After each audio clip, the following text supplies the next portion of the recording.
te pido, mujer, que tú me aclares. Hay rumores que tienes un amante,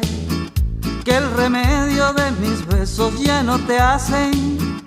y que ahora andas buscando otro calmante, que hay un nuevo doctor para curarte, que conmigo solo tienes sufrimiento, y en mi alcoba te anda haciendo una terapia, practicando disque un nuevo tratamiento. Ya comprendo en las noches tu pereza y la supuesta infección de tu